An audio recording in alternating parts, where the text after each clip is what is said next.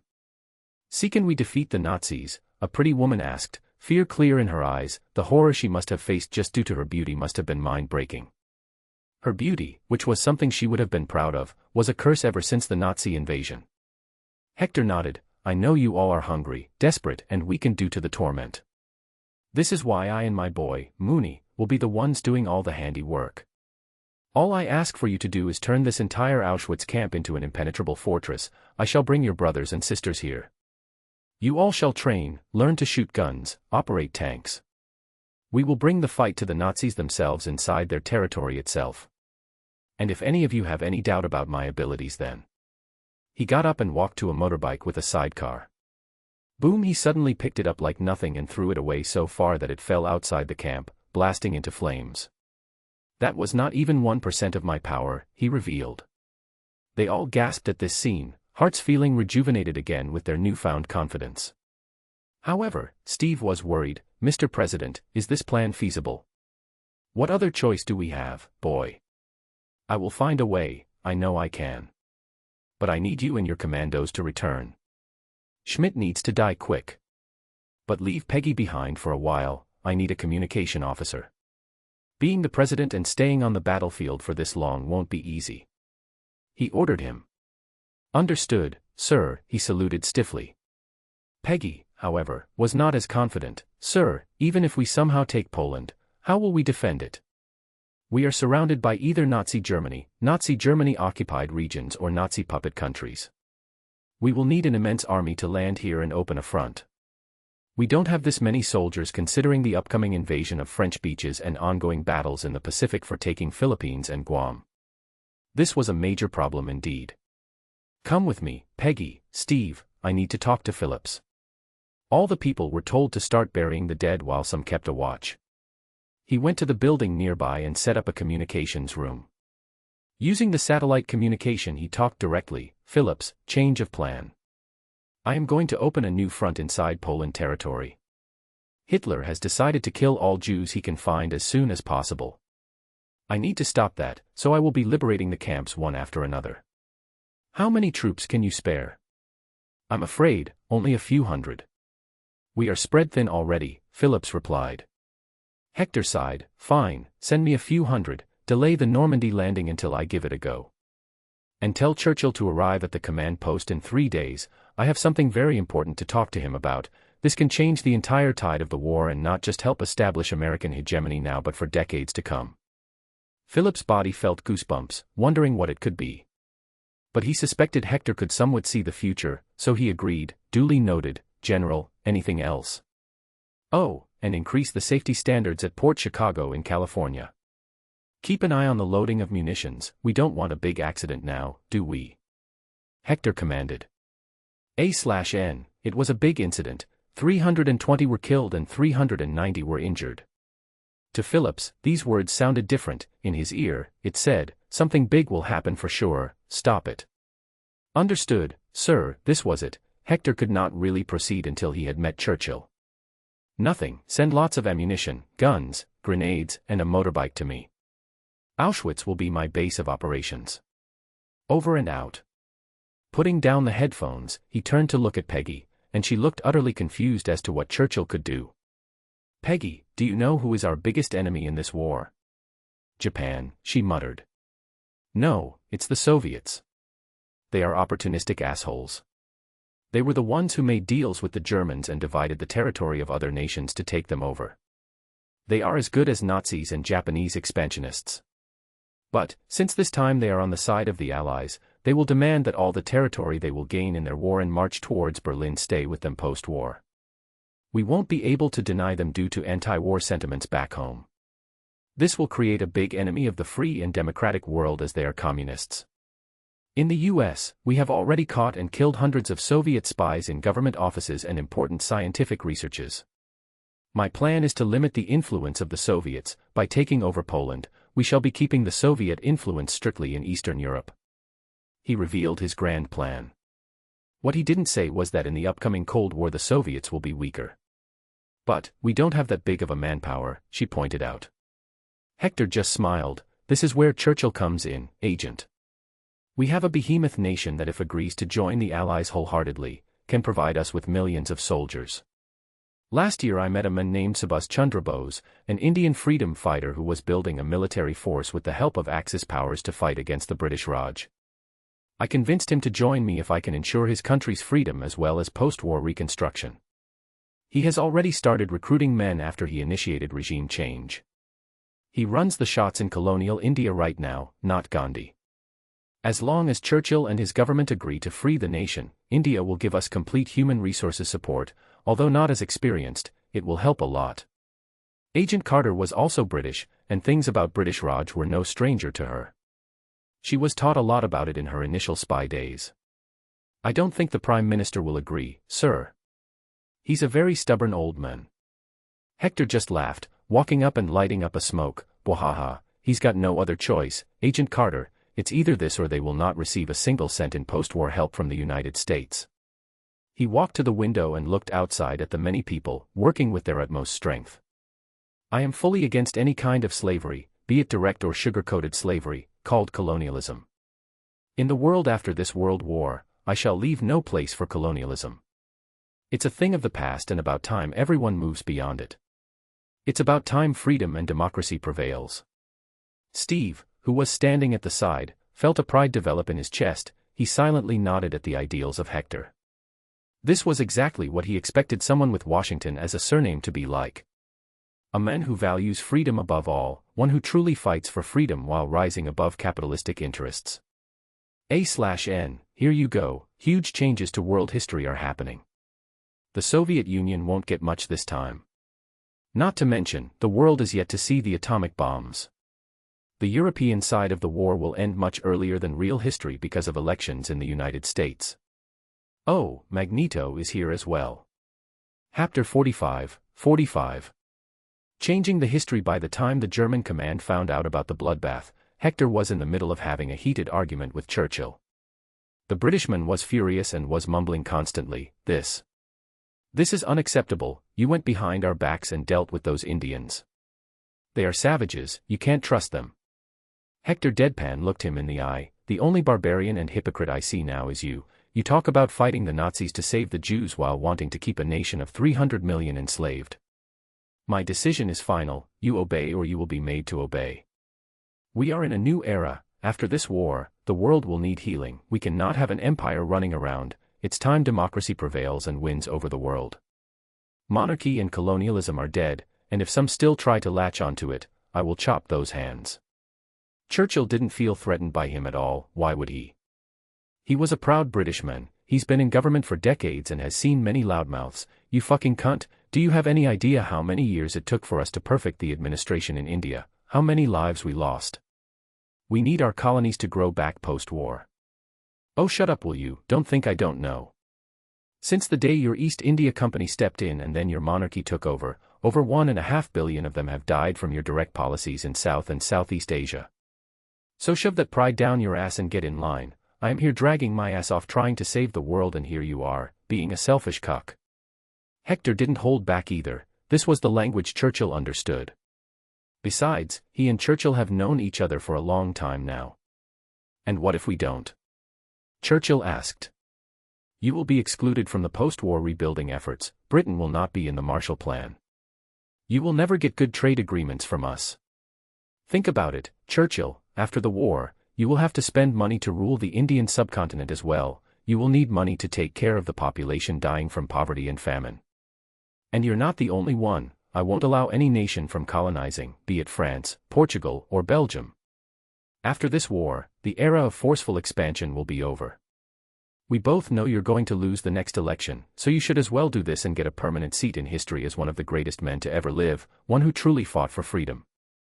Clean up your asshole image for God's sake, because I am the death of imperialism. Hector offered him. Every powerful man's weakness was his thirst for greatness. Kings, politicians, and even soldiers were victims of this greed. Now, Churchill was from the Conservative Party, he was fat, he was a mumbling drunkard, didn't have a neat and respected image in Britain, he was the Prime Minister because he was the best person for the job during a war. Post-war, people won't want him. A seasoned veteran and politician like him knew it. However, letting the colonies go was against every principle his party and he stood for. He believed that the British Empire promoted and maintained the welfare of those who lived in the colonies. He insisted that our responsibility to the native races remains a real one. Another term in the Prime Minister's office, help me get it. Churchill blurted, shocking Hector. What makes you think I can get you one? He asked him. Churchill eyed him. I am not a fool, you are the strongest, most influential man in the world currently. It is an election year for you, yet you are here, you already know you will win. I will agree to get the Indian subcontinent freed, announce it as you requested, use your name as the main reason for convincing me, allow you to take the charge of administering regime change. In return, you will help the UK stand back on its feet and help me win another term. Internally, Hector smiled. This was a devil's contract. Churchill was asking it himself. However, he didn't want to show his demonic face, but it was needed to make the contract. Idea, he used his telekinetic abilities to fly some sand and send them straight into the man's eyes. My eyes. Churchill yelped. Fine, I agree, shake hands with me and the deal is sealed, he called him out. Churchill was, meanwhile, trying to open his eyes, though he still forwarded his hand. Hector had a small pin hidden to draw blood. Clap. And it was done. Churchill just sold his soul for 100 more days as the Prime Minister, then he will have a heart attack and be paralyzed. After the meeting, Hector called Phillips and told him to suggest the newspapers publish good things about Churchill. Then he returned to Auschwitz on a plane full of supplies. It was time to wreak havoc. May 25, 1944. The Parliament of the United Kingdom passed an act, granting India the status of complete freedom, with a clause that the British administration will slowly start to replace itself with the local worthy non-corrupt administration and announce a complete handover as soon as the war is over. Of course, the headlines read something else across the world. U.S. President, Grand General Washington stands by his family legacy, freed another nation. Sad for Gandhi, Hector was getting more clout now. As promised and needed, Hector gave some interviews where he told everything about his meeting with Bose, the new man running the country. The man was quickly given the position of interim Prime Minister of India. This allowed him the power to do many things in the name of the British government, such as land reforms, the caste system being outlawed. After that, he initiated reforms to start a thriving parliamentary government, but he made sure to make some changes so non-organizations, protests, or NGOs could not come in the way of development. As Hector had discussed, 50% of the GDP was to be used on education and healthcare in the first 10 years. Of course, the 50% will have a cap later as the economy will grow post-war. In Auschwitz, he laughed while hearing about all the developments from Peggy, who operated the radio. How many soldiers will we be getting, sir? She asked. He had no idea. I don't know, Peggy, I would be happy if it's 1 million or 2. Let's ask him directly. Hector called the man of the hour and congratulated him. King Tech had sent a few more satellites and they are much more helpful now. I kept my end of the bargain, Bose. What about you? Are you ready to enter the war? Yes, President General, this is what we call you here, Bose replied, a strange word to use for sure. He continued, we have amassed an army, there are currently 10 million men in training and ready for deployment, sir. Can you repeat, how many? 2 million. Hector asked him again. 10 million soldiers ready and armed, sir. We fought in Burma recently and got a lot of weapons and equipment from the Japanese. Some were provided by your and British forces. Bose replied in a militaristic tone. Hector looked at Peggy, who herself was taken aback. This number was too big. Hector asked again, are you sure? You guys already have 3 million fighting in Europe. They are under British payroll, sir. These 10 million are just jobless and hungry chaps, all they want is food and a dream of freedom. We have a population of 356 million, Mr. President General. If I had not stopped the recruitment, the number would have soared to tens of millions.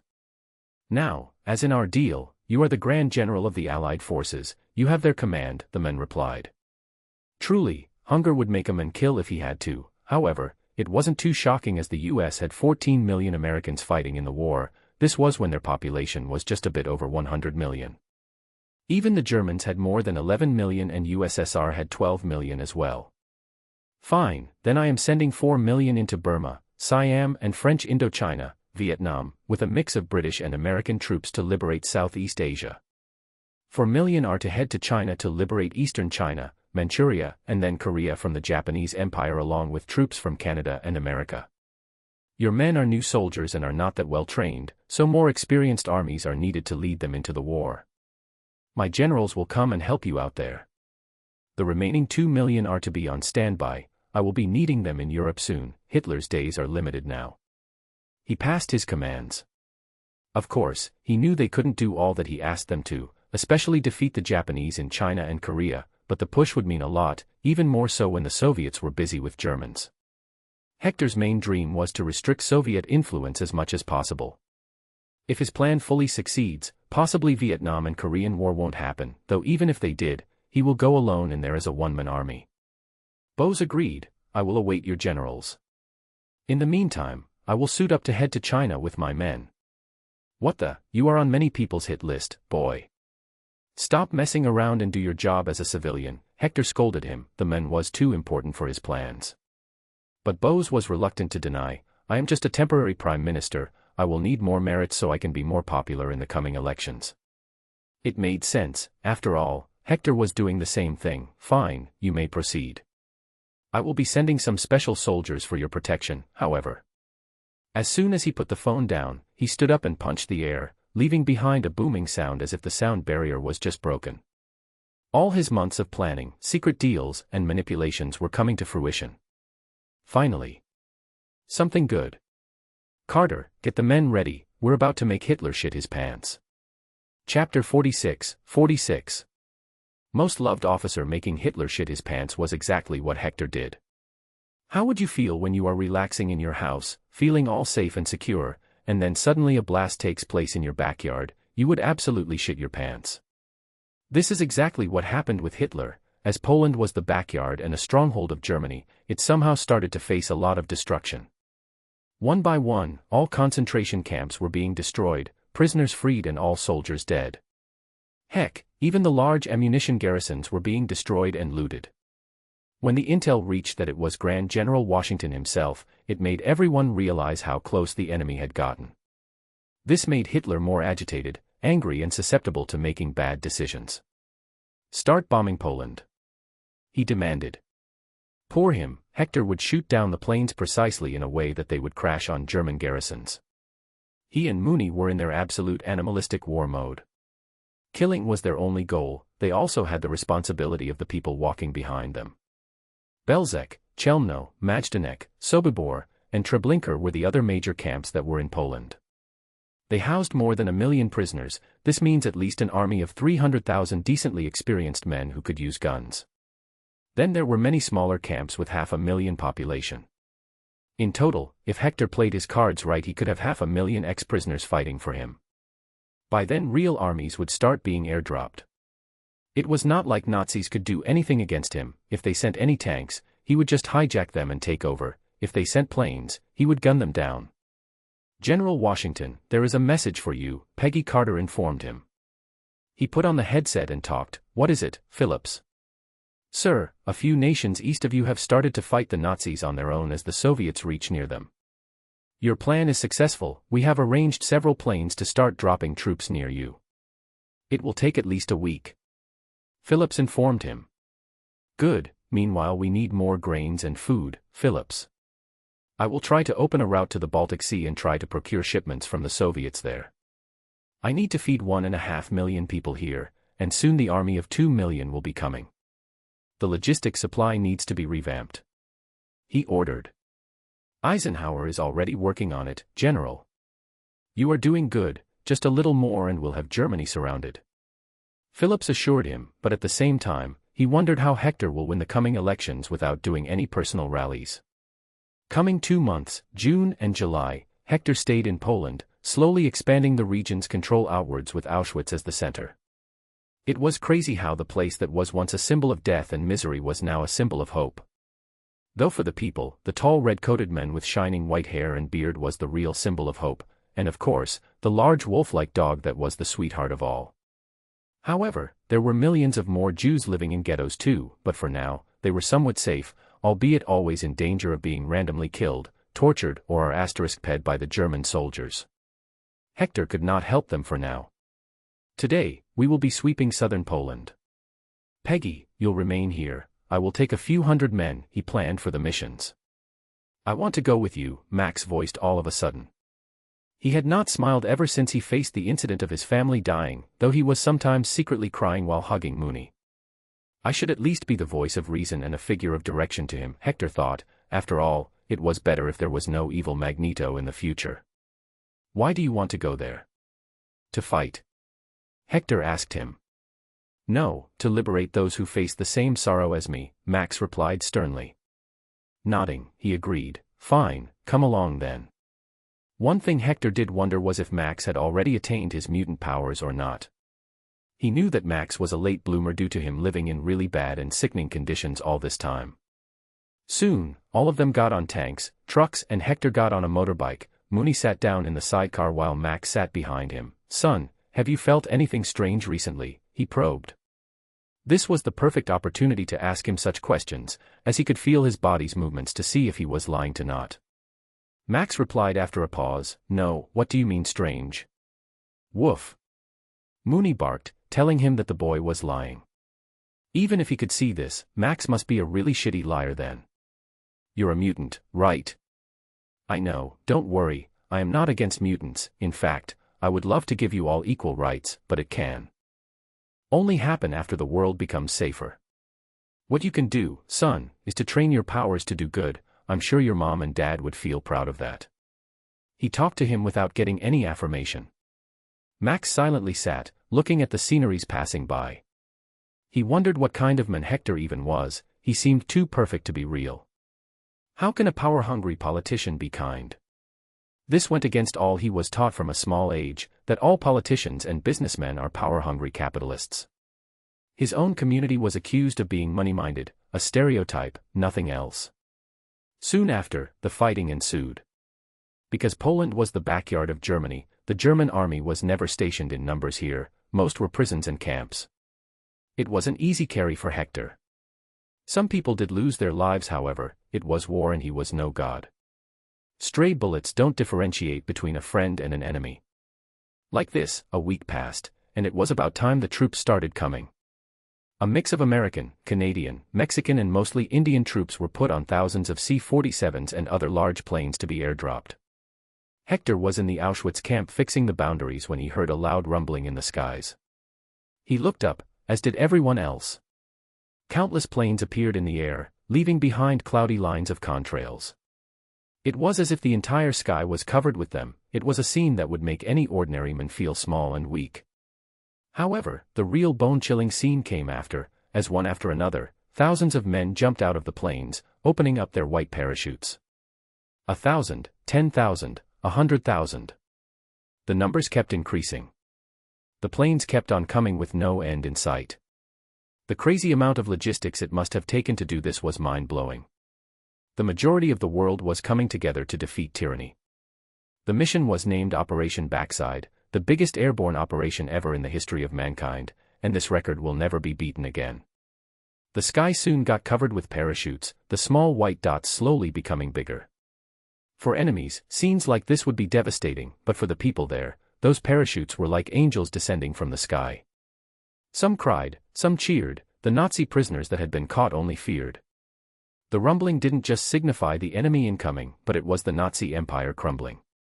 The operation went on for 3 days and 2 nights, and in total, 300,000 troops landed directly inside Poland.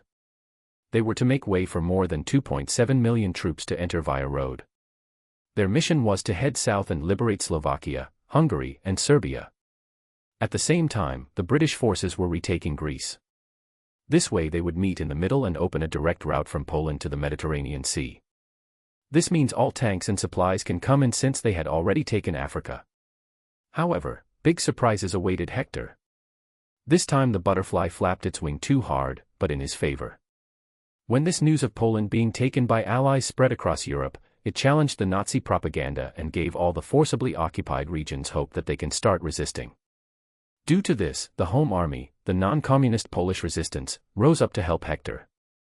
As Hector pushed south more and more, the Romanian opposition became motivated to overthrow the Antonescu regime. The new government concludes an armistice and immediately switches sides in the war. The Romanian turnaround also compelled Bulgaria to surrender on September 8 to the Soviets, and the destroyed morale forced the Germans to evacuate Greece, Albania, and southern Yugoslavia in October. Finland also agreed to sign an armistice with the Soviet Union and to expel German forces. One by one, the house of cards that was the Nazi Empire started to crumble down. Hector made sure to always stay at the forefront and the world saw his achievements. He entrapped the Soviets to Eastern Europe by redirecting the running German soldiers towards them. In the meantime, Germany found itself completely surrounded, with the only remaining territories under it being Austria and the rest of Western Europe till France. This was also going to change as the Normandy landing gained a green light from Hector, the top commander. It was now October. He had been doing this for 6 months now. Next month in November elections would be held in the US. And this got him worried. I need to do something so explosive that the entire world should start talking about me, singing songs about me, he thought. With his work finished in Poland and most of the region liberated, it was time for Hector to head to France. Then to Japan to talk to the Emperor. "Ah, Dad, can you scratch my back? I'm itchy," Mooney requested him at his side, bringing Hector out of his mental self-talk. "Boy, look at you, you look like a commando on a mission, mud all over you. Come, I will bathe you and turn you back into the cute fluffy snowball you are." He lovingly picked Mooney up and headed to the large bathtub in the open. "Oh, Agent Carter, come along, I'm going to give this bad boy a bath," he invited her. Mooney barked, showing his tongue. Seeing the cute chubby face, she couldn't control herself and came along. This was a once-in-a-lifetime chance after all. Captain Mooney was the most loved officer in all of Allied forces. Chapter 47. Run. Time, space, reality. It's more than a linear path. It's a prism of endless possibility, where a single choice can branch out into infinite realities, creating alternate worlds from the ones you know. Each a reflection of what could have been. Some heroes will rise, others will fall. And nothing will be the same. These are my stories. I observe all that transpires here, but I do not, cannot, will not interfere. For I am the Watcher. But, what the hell is this? Hector was on a ship to southern France, specifically a nice town called Nice. It was supposed to get invaded by the Allies after Normandy to open a new front in France, but since he was already in the area he decided to do it before Normandy. He was lying on the deck, basking under the sunlight, poking his nose and looking at the sky. Sunglasses on his eyes and a cigar in his mouth, it was a rest he deserved. "Wow." Mooney asked what he was looking at. Sighing, Hector took off his glasses and narrowed his eyes. "I don't know, son, I feel like a big-headed bald dude is peeking at me." Mooney also looked up and noticed a giant cloud that looked like a man and barked, "Woof woof, don't peep on my dad, you bad bald meanie." "I don't see anything," said Max, now renamed Eric because the kid wanted to start a new life. "Ha, you need to open your imagination, boy. Beauty is in the eyes of the beholder," Hector advised. He had brought him along because 1, he was just an aimless kid. 2, he was an Omega level. 3, Hector couldn't bring himself to leave the kid alone, as it reminded him of his own childhood. Of course, he had parents, but they were abusive and he didn't give a crap about them. Then they died in a car crash, leaving all the wealth for him. Though by that time he was in the army. He had decided he was going to train the boy into an upright politician so he can one day take his position and become the President of the United States. This was only if he can bring the mutant reforms in time. In an unknown space between all realities. How? How is this possible? The Watcher panicked, receding his vision from this universe. This Universe 69 **** is an anomaly. I must keep an eye on this. Everything is a mess here, he felt. Somewhere under the Alps. Arnim Zola had long ago gotten an offer from Hector to leave Hydra and join him. He was initially scared of Schmidt, but when he realized that he would someday get killed by him, as did the German high command members. His resolve grew. But he needed assurance. He wanted to surrender to President Washington himself. But the man was never in one place for a long time. Every time Captain America would come bursting through the door. All along he had been able to get away, but this time his intel was right. President Washington will be attacking Nice soon. So, he packed his bags and headed straight to meet Hector. This time either he was going to do it or die trying, because each day Schmidt was getting crazier. Normandy. Where are they? It's been 8 months now. Logan was angry and lonely. He missed Mooney, the only being he was ready to die for. He had been running around the Normandy region this whole time, sabotaging the German tanks and artilleries in the wake of the invasion. But that kept on getting delayed. Then he got the news that Hector was having all the fun alone in Poland. This made his mood worse, so he ended up killing a few thousand German soldiers on his own in secret. He was being called the Ghost of Normandy by the German soldiers as he only strikes at night. Soldiers were pretty scared of him, though the French people had, in fact, started praying to the deity called Ghost of Normandy. It was a funny situation. *BZZZZ. *Logan, come in. Logan, his comm finally sounded. He recognized the voice. You owe me a lot, old man. I was liberating innocents. Hitler had decided to eradicate them as soon as possible. Anyway, be prepared, it's happening in a week, 6 in the morning. Logan received the orders. Crack. I've been waiting for this all along. He cracked his knuckles in excitement. After arriving near the shoreline of the nice city, Hector met Vice Admiral Henry Kent Hewitt, who was responsible for the blockade of the port of the city. They had been waiting here with the landing troops.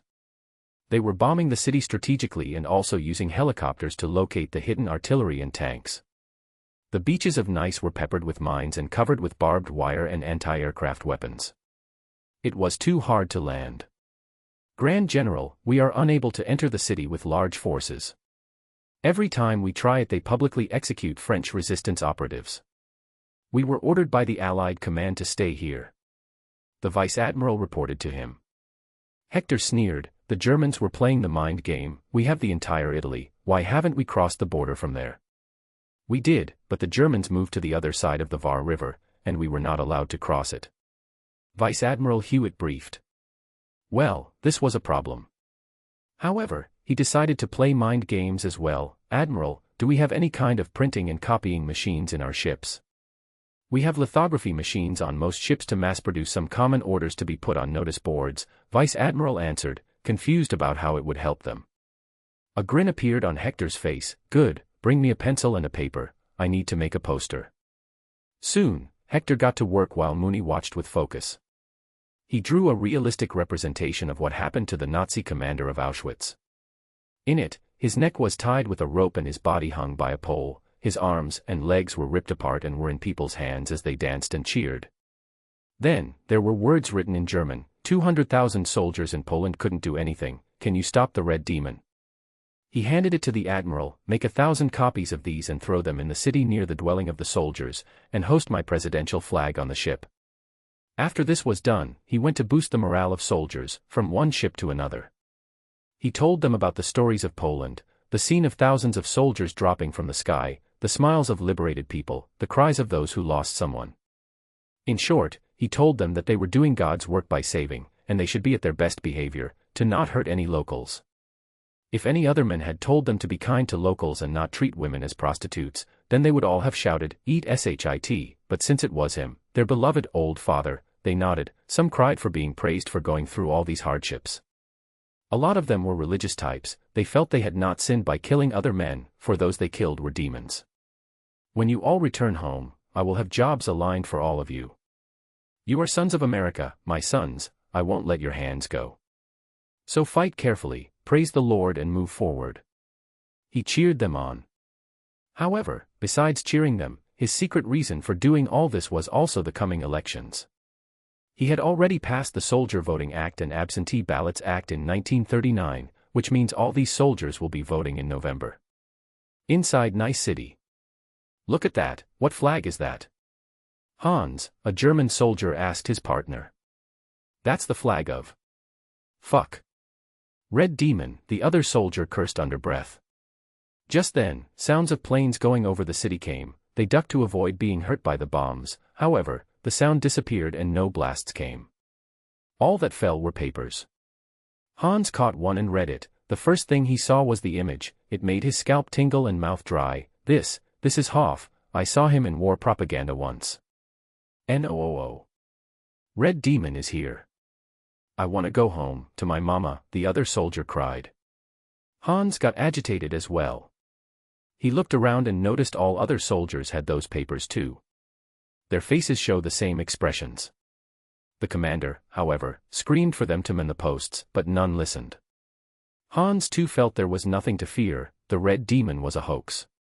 How can a man be so terrifying? However, just then a loud boom came. With that, he felt some stones hitting him. Slowly he turned around, a gun locked and loaded. His facial expressions changed soon after. First, there was confusion, then he noticed big red eyes shining through the cloud of dust, followed by a giant dark shadow with horns on the head. His heart nearly gave up. Slowly he took a step back, wondering if he ran the demon would chase him. Hans. Run! His brethren were already running away for their lives, throwing guns away. The last nail in the coffin for Hans will of steel was the evil laughter and growling, grr. Ha ha ha. Face your death. That was it. Fuck Hitler, fuck this war. Mamaya. And he ran like a rocket was fit to his ass. Soon after he left behind his buddies. After all, he was a champion runner at school. In a matter of seconds, the entire street and soon the city became as quiet as a funeral. The debris settled and Hector's form appeared. Just behind him was Mooney, with his ears perked up. Boy, I told you to jump beside me. That's our superhero pose. Chapter 48. D-Day. I got to sleep now. The nice city was theirs. The Germans ran away as soon as the news of his presence spread around. The beaches were then cleared of the mines and the entire city was turned into an Allied stronghold. From there, Hector, rather than stopping, helped them pierce deeper into France. Their goal was to reach the borders of Germany. Without wasting time, Hector and Mooney drove off on a bike straight into the various towns. Mooney would chew out the tanks while Hector would throw them into enemy barracks. It was a nightmare for the Germans in the region. In his mind, the war had already finished, Allies had won. What was left now was to clear off all the Germans from the occupied lands and then get Hitler in Berlin. He had no need to hide his powers anymore, and no matter what he did it could be blamed on the serum and its positive rare side effects. Erskine was officially dead, nobody could know. World media was having a field day every day this entire time. Hector's face covered nearly every major or minor newspaper for pages upon pages. Knowing the importance of propaganda, he had specifically asked engineers in his company to produce a smaller portable camera. It cost a lot of money but helped. However, for videography, he needed to keep men around him. Slowly, all his ultra-superhuman deeds spread around. The photos of him standing over a pile of destroyed tanks and with the American flag was one of the most iconic photos of the year back at home. People thanking him, gathering around him and crying, him feeding water and food to orphan malnourished kids, him giving rides to kids on his shoulder. Such photos and videotapes were widely circulated everywhere. Even in enemy countries such as Germany and Japan, his photos were regular, albeit with cursing. While he cleared off the Germans in southern France, in the United States, Roosevelt worked as roadmap by Hector. It was election time and Truman was knowingly not helping as his own dreams were in a clash. Yet Roosevelt was a man with more connection and pull. He rallied all supporters and fans of Hector to pass a new bill. It was called the GI Bill of Rights. It was signed into law. It was legislation that would provide various benefits to veterans of World War II. Through the Department of Veterans Affairs called VA, the act enabled veterans to obtain grants for school and college tuition, low-interest mortgages and small business loans, job training, hiring privileges, and unemployment benefits. However, as Hector knew what amendments would be made to this bill in the future, he included them from the get-go. It also had full disability coverage and a clause for the construction of additional VA hospitals. After WW II, if America enters another war, the benefits will be extended to all who had served in the armed forces. With the passing of this bill slightly before the elections, it won the hearts of all soldiers who already loved Hector and saw him as their old father. But, the true intended effect happened on the families of these soldiers. Now even those from the southern states who didn't like Hector started respecting him. Not to mention the daily news about how badass their president was, something that filled their hearts with utmost pride, as in the end, they too were patriotic Americans. There was no such thing as exit polls currently, so there was no way of knowing what will happen in the upcoming elections. But most people were sure that Hector would win. Now it was only a matter of by how many votes. Against Hector was Thomas E. Dewey, the only candidate worth mentioning, and his chances seemed bleak since his achievements paled in comparison. However, one strange yet welcome thing occurred. Since Hector was not here and could not go on rallies, a lot of people of color and people with progressive thoughts about an equal society came out on their own, holding support marches, handing out pamphlets reporting why Hector was the best president. They also put Hector's recorded speeches on loudspeakers. It was basically a free campaign at this point. Another scummy yet successful tactic he used was that since he already had the Pope with him, he made the man announce himself as a savior of mankind, making all the devout Catholics vote for Hector soon. But he was not satisfied. He needed to do something big. He wanted his approval rating off the charts. Surround the town. There aren't many Germans left in this area anyway. He ordered the troops marching behind him. They were in a large town called Grenoble. German forces were already on a march back to Germany. But they do try to hold on to a few cities, only to always get blasted by Hector and Mooney. Soon, gunshots resounded and some soldiers were caught. Surprisingly, 5 SS Nazis were also found, and guess who they were guarding? He laughed. Zola, my little hobbit friend. What are you doing out of your rat hole? Zola fell to his knees and cried, I surrender. I've been trying to do that for months now. Please take me, President Washington. Grunting, he made the short man stand. Don't speak such nonsense, it feels inappropriate. If you really want to live in peace in the land of the free, then you will have to give all the intel to the SSR. I will. I will do all you ask, sir. I even brought a map of all the locations of Hydra's secret bases. These I can guarantee nobody knew. Zola sure had brought a bargaining chip with him. Zola received a pat on his head. It was not from Hector, since the hand was a paw. Mooney looked down on Zola as if he was an insect. Woof. Such a good boy, is what Mooney said. Hector translated. Zola gulped, noticing the giant fangs of Mooney. Honestly, he felt that the large dog or wolf could devour him whole in one go. He just smiled. Thanks. Good, now wait for me. I shall lead you straight to the SSR later. For now, I will have to continue in. Hector made him go to the nice city under strict guard protection and stay in lockup. A decent one. 3 days later, he had given the Allies enough momentum to continue in. He had helped them cross Lyon and they were now on their way to the German border. Seeing his time was over, he headed straight to Normandy. The final act of the European theater of war was to start. He headed back to Nice, got on a plane, first dropped Zola to Phillips, then moved ahead to meet the commanders of Normandy Landing. As expected, since Eisenhower was the supreme commander of the European Allied forces, he was leading it, until Hector arrived. All right, boys. Everything should be ready. The assault will begin at 6 in the morning. How many German forces are there? He asked them for the stats. There were 6 more generals in the rooms, 5 of them were British. Grand General, our troops number 150,000 soldiers and 195,000 naval personnel. Enemies are calculated to be more than 50,000. However, since they have higher ground and already stacked up, it will be a bloody battle. Eisenhower briefed him. Hector laughed. Haha, sure, it will be a bloodbath for them. Have some trust in me, boys. I told you I will take care of all the enemy artillery guns, rocket launchers and tanks, and I shall fulfill that promise. Now, let's discuss what happens after we complete the Operation Overlord. 5:30 a.m., October 15, 1944. All landing crafts were launched. They steered towards the beaches, not for a sunbath, but a bloodbath. Filled with tanks, jeeps and soldiers, they sobbed in fear, prayed to God and some kissed their lovers' photos. One thing was certain, all were on their toes. It was slightly foggy, thanks to this the Germans could not see them yet. But everyone knew the barrage of bullets would come. They were to face them head-on. However, they felt some relief seeing a man that none expected to be leading them, their president, standing on top of the landing craft's gate, fearlessly clear for a shot from the Nazis. Hector was feeling the wind and water hit his face. he stood on landing craft, sticking out like a sore thumb in his red coat. He was personally leading the Omaha Beach landing, as it was the deadliest one, where odds of survival were just 1 to 5. Nearly 75% of the troops and every officer would be lost here. "Not today," he muttered, a wide grin plastered clearly. If the Germans could see his face they would have shuddered. But, sadly, the fog was blocking the view. "I am a man with a plan. Mooney, boy. I want you to go mad once we land there.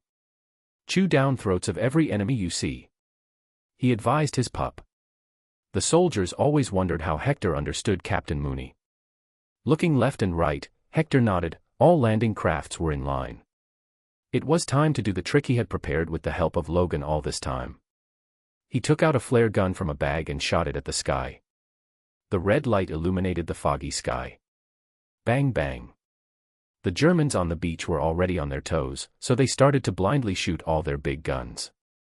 The bullets collided with the metal frames of the crafts, sending shivers down everyone's spines. However, that red light earlier had a meaning. Almost at the same time, all landing craft started blasting a high-frequency buzz towards the island. Not only that, Logan had set up such a system alongside the beaches too. Just as the rain of bullets had started, with loud booms they abruptly stopped on all Normandy beaches. Seeing this, Hector raised his fist, for victory. For justice. Bam! The landing craft touched the beach soil, the ramps fell, in an adrenaline rush all soldiers ran out blind. Mooney had already gone like the wind. Hector, meanwhile, lit a cigar and walked out. Everything was going as per the plan. Chapter 49. Operation Free Justice 8 months ago, on a plane to London. "What's this?" Logan asked. He was in his military uniform. This time he had been given a promotion and was officially a major. Hector showed off a few small balls. He carefully picked them. "This is a new kind of explosive that gets activated by the sound on a certain special frequency. I want you to infiltrate Normandy beaches and then install these bombs in each big gun and enemy bunker present. When the time comes, we will just have to play a sound on a certain frequency and these will detonate. In an instant, taking away all the firepower of the enemy." Logan was amazed by this small 1-inch diameter ball. He was skeptical, but since Hector was so boastful about it, it must be good. "It will be done, General." Present day. As the Allied soldiers landed, shocking them, contrary to the heavy machine gun fire, artillery, and rocket launchers they had expected, all they met with were some Germans with normal automatic rifles. This made the entire fight one-sided since the Allies had more than twice the number of soldiers of the enemies. Over 50,000 soldiers were fighting an army of 150,000. The bloodbath that was supposed to wash away rivers of Allied forces' blood was instead blood of Germans. It was the biggest reversal in the history of reversals. Mooney ran around the beach like a rocket, cutting bodies of enemies. Soldiers ran around, taking over one bunker after another. The flamethrowers were doing overtime, burning the enemies alive. It was not a pretty sight to see, but a necessary one. Hector knew it, and he didn't care much. All these men had red markers on their heads. This meant that they were bound to hell no matter what they did now. He just slowly walked towards the enemy camp to set up a command post. He was slow because he was giving time to the soldiers to clear things up.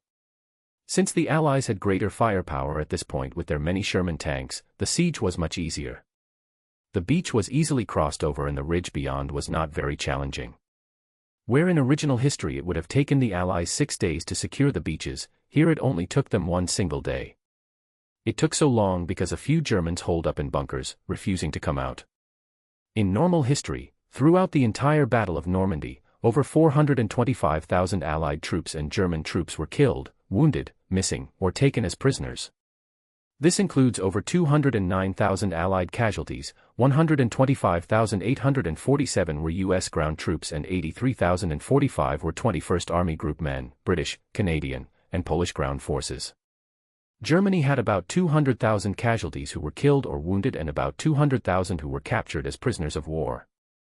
Here, because of Hector's swift plan and execution, the Germans had no time to ask for reinforcements. The Allies also only lost 3,000 soldiers during this entire day's war. However, the only reason Hector made so many efforts to make this legendary battle as short-lived as possible was his main motive. As soon as all the beaches were secured, ships started to dock in the harbor and he gathered all the Allied generals. Omaha Beach. General Eisenhower was head over heels for Hector's great plan. That was the most fantastic tactic I have ever seen, General. How did you do it? War secrets, my friend. And it's a technology that's too sensitive. But we have Major Logan to thank for living inside enemy lands for 8 months and plotting all this. But, let's move on. The win was just one of many to come. We are not going to stop here, gentlemen. Our destination is Berlin. Before that, all armies and German strongholds will be destroyed by us. It's time we begin Operation Free Justice. It is time our boys get to go back to their damn homes and feel the warmth of their loved ones. If we do it right, many of us may just be able to be home by Christmas. Eisenhower, gather all the commanders and brief them. I will survey the route we shall be taking. All 6 generals saluted him and left the tent. At the same time, Logan entered, now much happy and relaxed. Killing calms his nerves it seemed. As soon as he saw Mooney, he hugged the living hell out of the cloudy boy. Logan, get ready, we're not stopping. Berlin is our destination and the date by which we must finish this is November 1st. Hector ordered him. Logan smirked, understanding the tactic, you want to use Hitler as your ticket to another term. Hector didn't even hide the fact, damn right, I'm gonna be the president people can feel proud of for eternity. I have a lot of work to do in American society, Logan, and for that, I need absolute support. We leave in 3 hours, prepare for everything.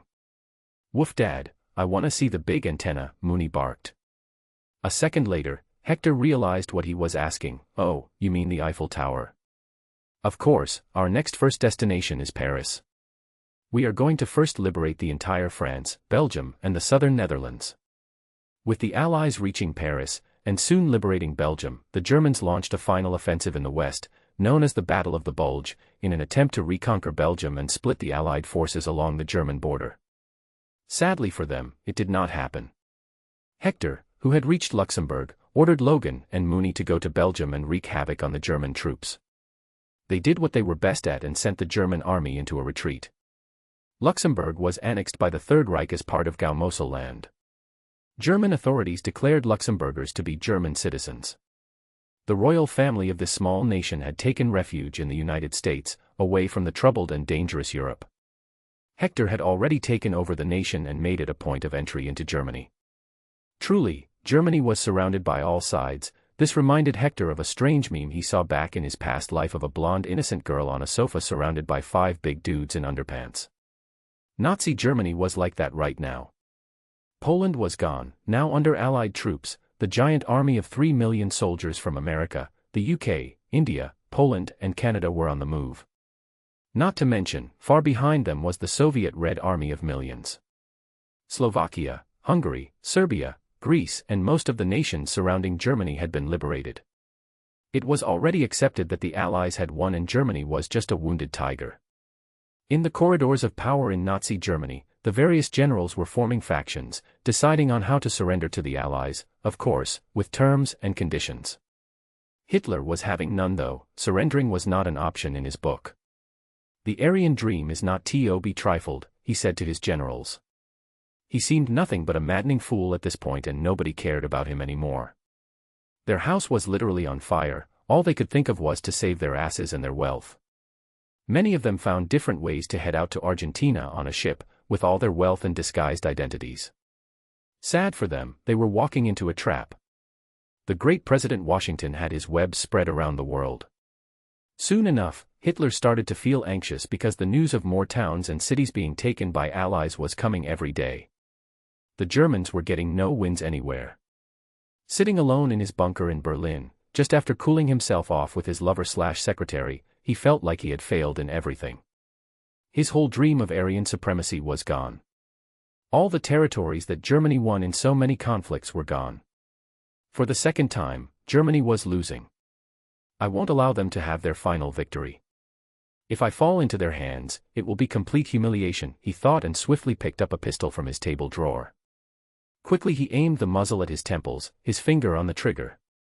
His entire life flashed in front of his eyes, the dreams, his childhood, all the beatings from his father, the rejection from the art school, finding out he only had one ball. He remembered how great he felt whenever people used his name to salute each other. A pathetic little narcissistic drop of tears dropped from his eyes and he muttered, "Hail Hitler!" Bang. The sound resounded in the underground bunker, his eyes were closed, his body fell from the chair due to the immense momentum. His old body was not strong enough for this, he was not superhuman. He never got a great pill of immortality from Schmidt either. However, no brains or blood splattered. All he felt was a demonic laugh from the ceiling and a taunt, "Ha ha ha ha, not this time, funny mustache." Chapter 50. Hitler gets it. Hitler got up, not even a dent was on his temple. Fear took over him. Had God rejected him? The same God he rejected. He quickly put the gun's muzzle in his mouth and pulled the trigger. Bang. Once again, he only felt a push, but no pain or wound appeared. What? Is my Aryan blood so pure that I am immortal? He quickly tied a rope to the ceiling and hanged himself. But he waited for half an hour and saw no signs of his life leaving his body. This made Hitler laugh, "Ha ha ha. I am immortal." The United States Department of the Treasury. Secretary Henry Morgenthau Jr. kept a close eye on the war. Not because he was nervous about a win, but because he was waiting for the win. The moment the Allies declared that the war was over, he was going to submit the report about the missing money to Congress for them to decide what to do with it. He had actually forwarded the report to Roosevelt already and was surprisingly ignored as if it wasn't a big deal. Roosevelt said he has no idea what happened to the money, but it's foolish to doubt Hector. All he said was to keep the file to himself until the war is over. In total, they had found $15 million missing from official accounts. All of this was signed by the president's office during the days he was there. Germany. Allies smashed hard the juicy Germany from all sides with overwhelming forces. Due to Hector's previous decisions, virtually all major conflicts had been quashed across Europe and now only Germany was remaining. This made sure that Allied troops were not divided anymore. In total, more than 10 million soldiers participated in this historic Operation Free Justice. They swept the cities, towns, and villages of Germany, removing the menace of Nazis. But it was all done in strict discipline as Hector didn't want the civilians to be harmed. War was a cruel thing, he knew that, and wartime crimes were easily committed and hidden. Rapes of entire villages were not anything new to the ears of leading generals. But not this time. Hector had promised that if they wanted to be home by Christmas, then they needed to be good boys. If they were not, it was not talked about. Stuttgart and Frankfurt fell fairly easily. Stark Industries was producing planes at a pace never seen before, deploying hundreds each month. King Tech, Hector's company, was also deploying dozens of helicopters each month. With this much firepower, no city could hold on for too long. Their final target was Nuremberg, and as soon as it falls, entire southern Germany will be cut off. This means Austria will also be liberated, a key part of the Third Reich. As the army surrounded the city called Nuremberg, Hector admired it, and his aide, Major Kennedy, was beside him again, unknowingly mentored by Hector. Ah, what a beautiful ancient city. The first mention of this place was made in the year 1050, you know. That was right, Nuremberg held great significance for the Reich. Because of its relevance to the Holy Roman Empire and its position in the center of Germany, the Nazi Party chose the city to be the site of huge Nazi Party conventions called the Nuremberg Rallies. After Adolf Hitler's rise to power in 1933, the Nuremberg Rallies became a huge Nazi propaganda event, a center of Nazi ideals. And it was at the 1935 rally, where Hitler specifically ordered the Reichstag to convene in Nuremberg to pass the Nuremberg Laws, which revoked German citizenship for all Jews and other non-Aryans. This was the reason why this place was selected to hold the trials, as they will do this time as well.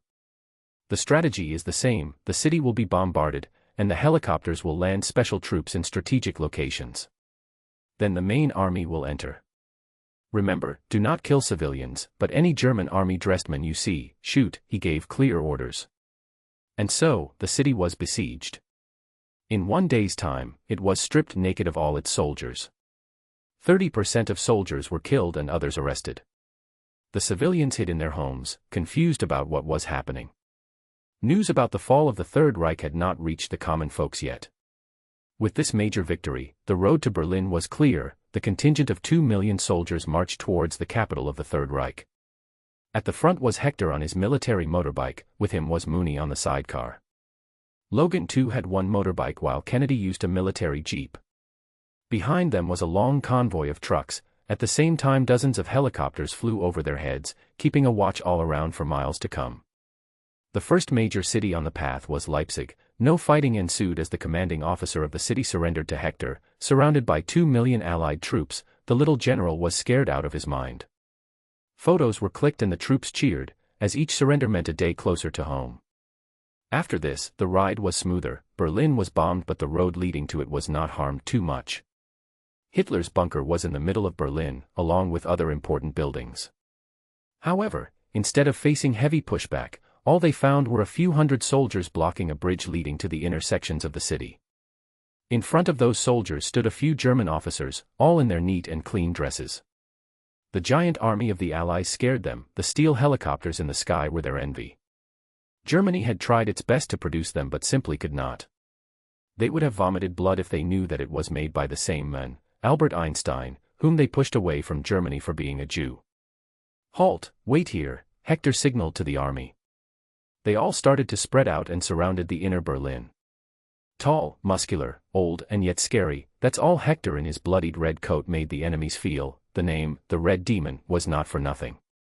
He walked straight to the German general in the middle, his medals clanking on the chest, the 6 stars on each shoulder shining bright. On his right was the giant monster dog, Captain Mooney, the Butcher of Normandy as they called, standing tall proudly. On the left was Logan, the Wolverine, as the Germans called him. Logan actually liked it. The German officer saluted, all other soldiers too. In the military ranks, be it an enemy or ally, rank was to be respected. "I am Field Marshal Wilhelm Keitel, Chief of the German Armed Forces High Command. Here to sign the instrument of surrender to the Grand General of the World Allied Forces."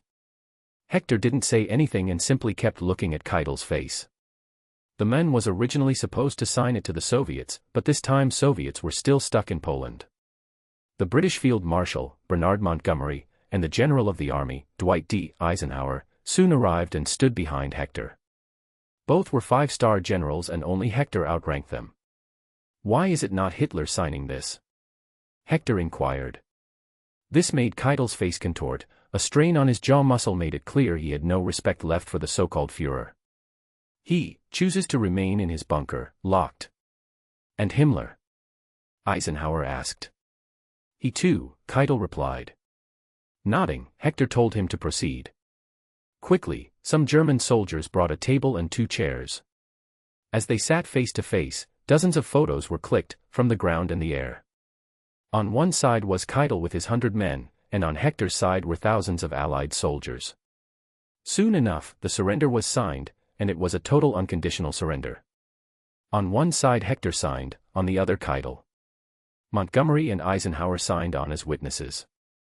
Yet, the soldiers did not jump and cheer, because they had not gotten to see what they were promised. Hector folded the paper and stood up. "Now, walk with me to Hitler's bunker, Keitel. Since he is still alive, I need an instrument of surrender signed by him as well. Can I hope for no senseless violence to erupt?" he asked, putting his strong hand on Keitel's shoulder. "Why yes. Grand General Washington." Keitel stuttered. After that, the march continued, this time escorted by German soldiers and their commanders themselves. Allied troops slowly spread around and took over major offices to preserve documents that could prove war crimes. "This is it? The bunker?" he questioned, standing in front of a complex of buildings where in the middle stood a huge block of concrete. Yes, this could have survived a nuclear blast, he thought. Keitel nodded, but also frowned. Yes, but the soldiers inside there are under direct Hitler's command. They are the most elite of the SS. There are around 1,700 men with all the best weapons the Reich ever produced. This is the map of the bunker. So much help, Keitel was a good boy for now. Good, men, arrest Field Marshal Keitel and treat him with dignity. They have surrendered, keep this in mind. Once taken away, Logan grunted, seriously. Treat him with dignity. Haha, he's going to die, Logan. But right now, German soldiers are still surrendering, we must show we're kind folks. Anyway, let's get things done, he turned around to address Eisenhower. Make the preparations, Dwight, I will return in 2 hours. It was a secret order. Saluting, radiant smile plastered on his face, Eisenhower replied from the bottom of his heart, as you wish, Grand General. Hector, Mooney and Logan entered the bunker forcefully by destroying the 10-inch thick steel door. Inside was a small lobby that led to an elevator straight down. As soon as they entered, a dozen SS soldiers, wearing thick suits like future juggernauts, attacked. They were armed with heavy machine guns. But sadly, Logan and Mooney were too fast. They jumped and stepped on the walls, tackling and slashing straight where their necks were. Hector meanwhile simply walked, as no bullet could pierce his skin. He lifted one juggernaut in the air with his palm by the helmet. This is useless, BAM. He caved in the helmet, crushing the Nazi's head. A/N, SS soldiers were real Nazis. They bloodied the entire lobby and walked to the elevator. But it was shut down. So they forced the door open and jumped down the deep dark shaft. Bam. The elevator cabin's roof got destroyed and they ended up directly inside it. It was very cramped, however. Mooney, have you grown fat? Bow woo, I'm a healthy growing boy, Dad, he replied. Ha ha ha, fair enough, he laughingly proceeded. With the map in hand, they knew exactly where Hitler was. But first, they cleaned off those who wielded guns. Bang bang. Boom. Guns and grenades, no matter what was thrown, nothing stopped the three. Logan was in awe. This is pretty luxurious, even more so than the White House. Hector grunted, are you shaming me, boy? The White House is maintained by public funds, not dictator's purse. Inside the bunker, all troops were killed. Cooks and assistants were the only ones left, most of them being women. They locked them in one room and proceeded to arrive outside Hitler's room. It too had a thick steel door. Knock knock. Hitler twitched inside the room.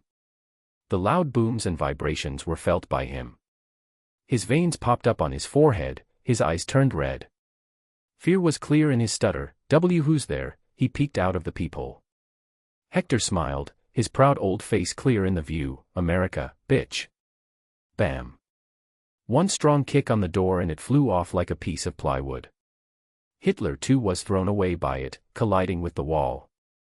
He slid off and sat down, blood oozing out of his mouth and head. I'm immortal. You can't touch me. Ha ha ha. Hitler laughed crazily. Not taking any of his words seriously, Hector smacked a nice slap on his face. Immediately his cheek and lips bled. Then why the hell are you bleeding? Hitler squirmed in pain. His illusion of immortality shattered. Instantly a blank page was shoved to his face. Sign on it. He did it quickly. Taking a pen, with his shivering hands, he signed Adolf Hitler at the bottom. Logan put a camera on the side with a timer, and in that instant, the camera flashed. Hitler is on his knees on the floor signing a paper, Hector, Mooney and Logan standing tall in front.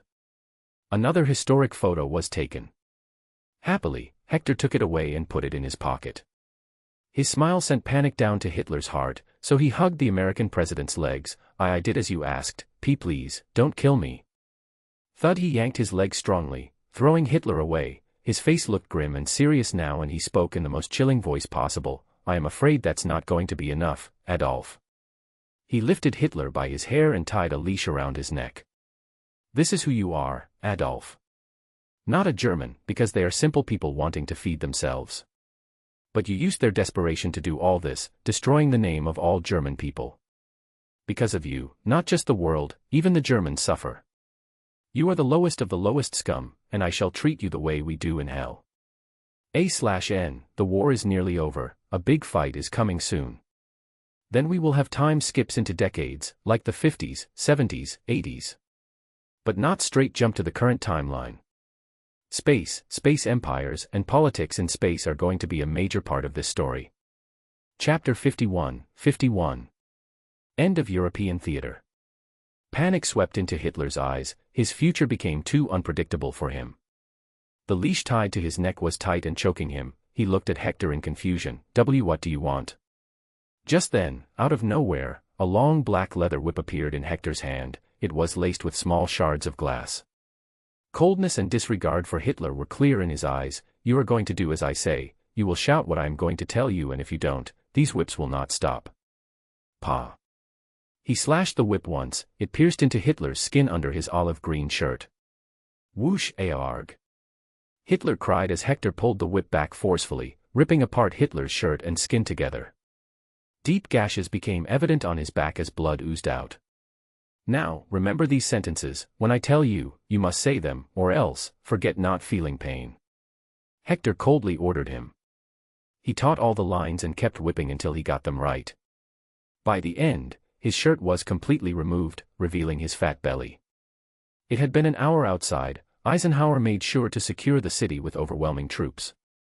Forces from Poland had also arrived, totaling 5 million Allied soldiers in Berlin. Soviets were kept blocked inside Poland meanwhile, giving them reasons such as strained supply lines for not letting them march forward. With Berlin being under the total control of the Allies, all generals and soldiers were swiftly arrested, put in trucks and shifted to the POW camps. After that, dozens of trucks started to roll into the city from outside, all filled with civilians with similar clothing. Soon after, they were made to stand on both sides of the widest road in inner Berlin. At the same time, Allied soldiers stood guard on both sides too. People were confused about what was happening and why they were brought here. However, everything became clear a few minutes later. Hector's tall figure appeared in the vision of all. A distance from him in the back, Mooney and Logan were walking. The most peculiar thing, however, was Hitler crawling on his 4 limbs, a dog leash tied to his neck and constant lashes of whips he was receiving, followed by loud cries. "I am not German!" Hitler shouted as he had practiced earlier. "I am not German! I am not German!" Slash. Say the other sentences. Hector hit him, making him scream. "I used poor German people. I used poor German people. I killed 6 million Jews. I am the devil." Hitler kept repeating these lines as he crawled on the road where beautiful parades used to take place. Now, he was the parade. He looked on the side of the road, people stood there, all in a similar dress with a number written on it. "Jews," he exclaimed. Hector, meanwhile, looked around and saw a young boy he had promised vengeance. "Eric, come here." Eric quickly ran to him, his eyes red in anger, staring daggers at Hitler. The look made clear to the mad dictator that he had harmed this boy in one way or another. Those eyes were of bloodlust. "Here, show him his Aryan supremacy privilege." Hector handed the whip to him. Eric looked at Hitler's scared bleeding body in disgust. "You killed my mother, PA, you killed my father, PA, you killed my friends and their families, PA. Quad arg. Neen neen. I don't even know you," Hitler cried. Eric got enraged and hit him a few times in a row. "That makes you even worse. You killed people just because of a flawed evil belief. You killed my parents just because of your ideology." Before Eric killed Hitler right there, Hector took the whip back. "Hitler, you will pay for the crimes. This humiliation is a message to the world from me, an example, especially for Hirohito. If anywhere any dictator dared to rise, he would find me, putting a leash around his neck and whipping his back. I shall not tolerate another Hitler. I am not German." Hitler continued to cry, shout, and screech in pain. His own blood left a long trail on the road, proof that this so-called Aryan didn't have golden blood. Photos were taken, ones that would make any enemy of the United States and the free world shudder, while the Allies cheered. With the right propaganda, Hector had made Nazis even more hated than originally. But now his attempts were to make sure the common Germans were not dehumanized. The people, mostly containing Jews, blacks, and many more forced prisoners, were initially silent, in shock of what they were seeing. But soon enough they shouted, cursed and cheered. The date was October 30, 1944, Nazi Germany formally surrendered, Hitler and Himmler were caught alive and the war in Europe was declared over. The Allies were to decide how to divide the territory and govern it so the denazification can happen. Since the war was over, the Yalta Conference that was supposed to take place in the Soviet Union never happened, which meant the Soviets had no big hands to play. Immediately after the war, the Berlin Conference was held. Stalin, Churchill and Hector met to decide the fate of Europe. It was a closed-door meeting where only one secretary of each was allowed. For Hector, it was Kennedy. The room was heated up, not in temperature but instead in testosterone. Stalin and Churchill were barking at each other like hungry lions. Hector silently sipped on some scotch the whole time, his brows twitching every now and then. These motherfuckers are still thinking they can put war reparations on Germany like the last time.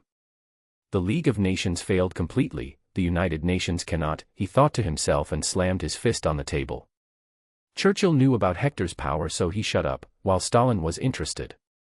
Gentlemen, my humble self has a petition that I would like to communicate to you all in a duly respectful manner. This is my modest opinion and a desire that you all agree to just shut the fuck up, he roared, followed by complete silence. Now that he had their attention, he spoke. Now listen to me, cowpokes. It was I, the goddamn President of the United States of America, who fought all these years right in the field. I led all the major operations against the enemies. So I decide what happens to the territory now. The Soviet Union will fall back east of Poland. The small nation has already suffered enough. And don't make me remind it was the Soviet Union that first shook hands with Nazis to invade Poland. You will keep Estonia, Latvia, Lithuania, Belarusia, Ukraine, Georgia, Armenia, and Azerbaijan.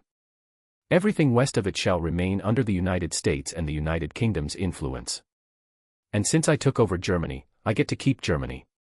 There will be no divisions, a new political and economical system will be placed here under strict supervision. The mistakes of the previous war will not be repeated. And the UK already has enough problems to solve. Focus on your economy rather than world hegemony. You fools couldn't even realize the threat of Hitler while being so close to him.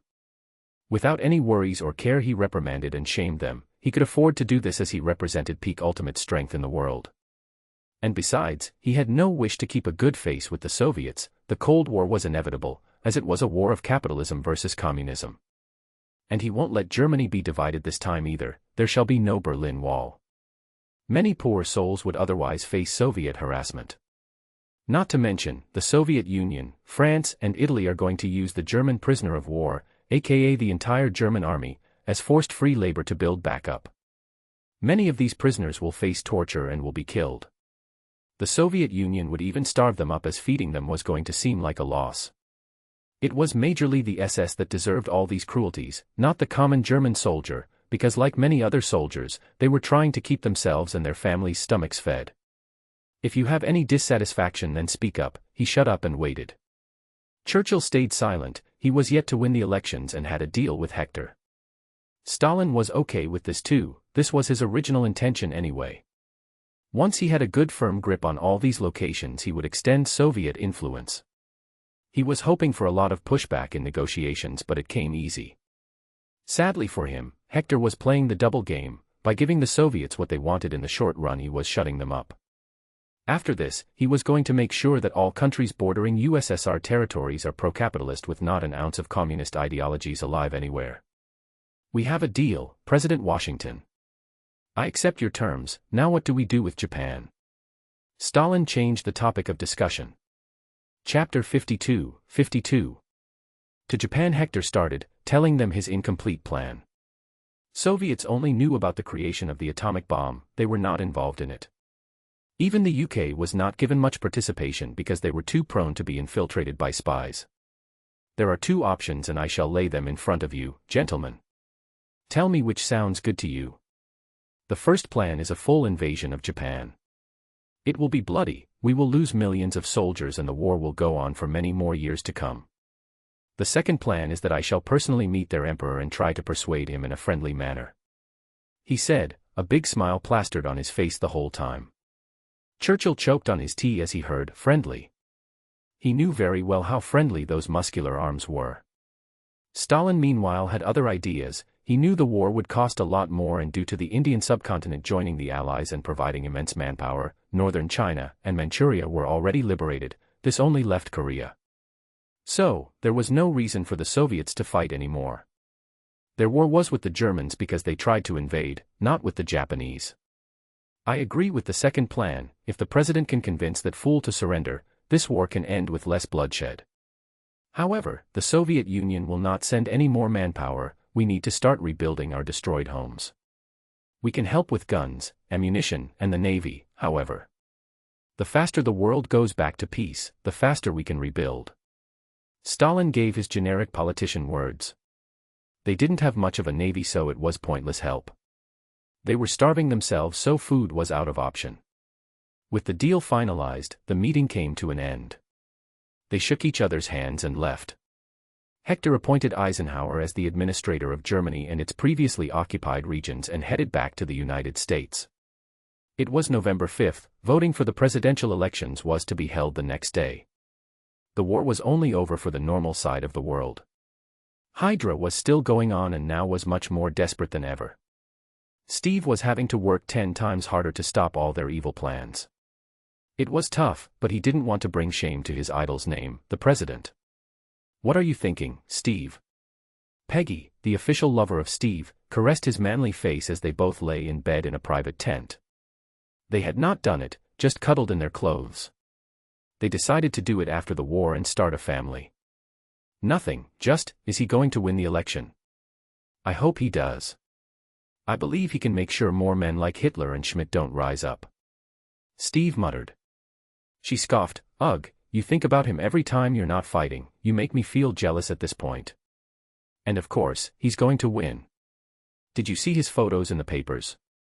Hitler was his literal dog. Now, I humbly ask Captain Rogers to maybe leave an inch of space in his heart to think about his lover." Steve burst into light laughter. "I already have locked you in there, Peggy. And I think I forgot where I put the key." Oh, romantic, our hero is learning it seems," she teased him, pecking on his lips. "What can I say, I'm learning from the best." It was his turn to initiate a kiss, and he didn't make it short. Alamogordo, New Mexico. November 6, 1944 was not just the day when voting occurred. It was also the day when in a certain desert, a gigantic flower of fire, heat, and radiation bloomed. So strong and destructive it held the power to strip buildings naked of their bricks and bodies of their flesh. The Manhattan Project, where funds were pumped by Hector, gave a result. Not only did he finish on the European front a whole 7 months early, but also got the atomic bomb a few months early. This time much safely and secretly made. The Soviets could not smuggle out any major documents this time, and this ensured American hegemony all over the world for years to come. But Hector had a burden to bear right now, a moral and ethical dilemma. Drop the bombs or not? And this was why he was headed to Japan himself.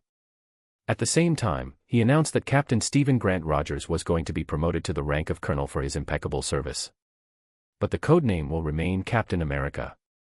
Knowing he had taken some of the limelight away, he heavily promoted Steve, as he was still in Europe fighting the remaining Nazis.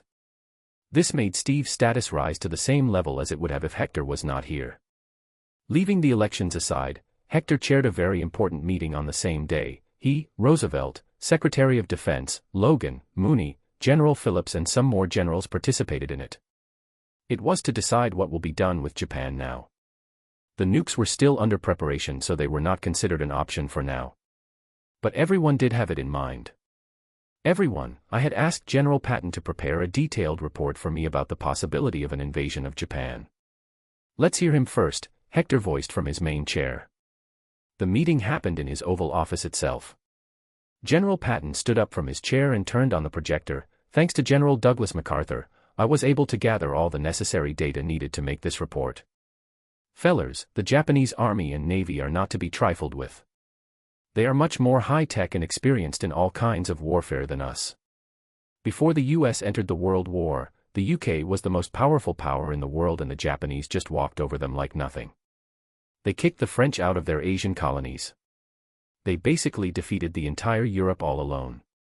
He changed the slide and continued, "Recently, Germany tried to fight the Soviet Union and failed, Napoleon tried and failed, which country succeeded? Japan. So, no, they are not just some funny little suicidal maniacs, they are strong enemies who have the power to do what they want to. They are vicious to their enemies, borderline fanatical, on top of that, add racism. In the famous massacre of Nanjing, they literally are *ped an entire city, burned it to the ground, killed whomever they found, *ped any woman they saw. They competed with each other for who can behead more people in the least time, and the result is published in local papers. Why such barbarism? Because before the Middle Ages, China's emperor tried to invade Japan and failed. Since then they had extreme hate towards each other." He again changed the slide, this time showing the slide from Korea, where trains were being filled with people, women to be precise, all young. Korea, Japan has occupied the entire region and forced women to join their pleasure squad to become sex slaves of the army. The Japanese army has been brainwashed into truly believing they deserve to rule the world, precisely like Hitler's Aryan theory. So if you thought Europe was bad, invading Honshu, Japan's main island's name, will be at least 16 times worse. They have mountains of ammunition, explosives, experimental jets and whatnot in reserve, awaiting use for when we shall invade. He ended his report with a few numbers. Allies will have upwards of 4 million casualties. This is just getting on the beach. Attempting to take cities will cause much more. The more we will fight, the more their resolve will be stronger to push us back. Well, that was a mood destroyer. All the positivity brought with Hitler's surrender was in the ruins. 4 million deaths, which was not a small number. Hector, too, was shocked. He finally understood why nukes were seen as better options. And he had actually dropped an axe on his own foot, since this time the Soviets won't be declaring war on Japan. It would have given real fear to Japanese leaders because they hate communists. Hector stood up and looked out of his office.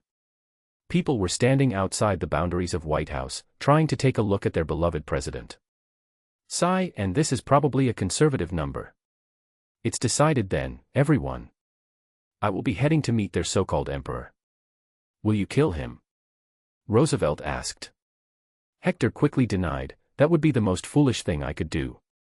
The Japanese consider their emperor a god.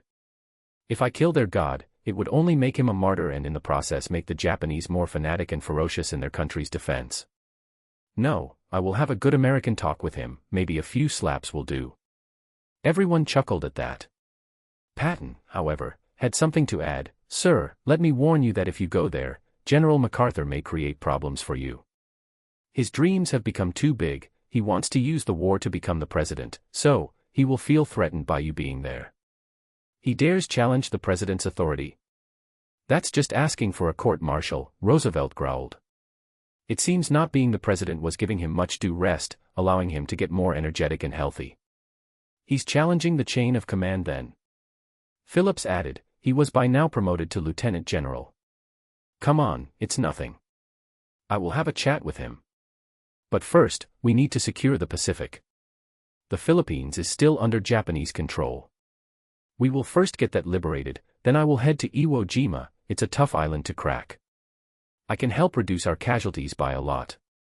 Logan, please head to Okinawa in the meantime. I am promoting you to colonel rank as well, he tasked him. I will, General, but I want to take Mooney with me, Logan requested. This came out of nowhere. Hector looked at his most precious boy for whom he was ready to become Thanos on drugs. My boy. Why?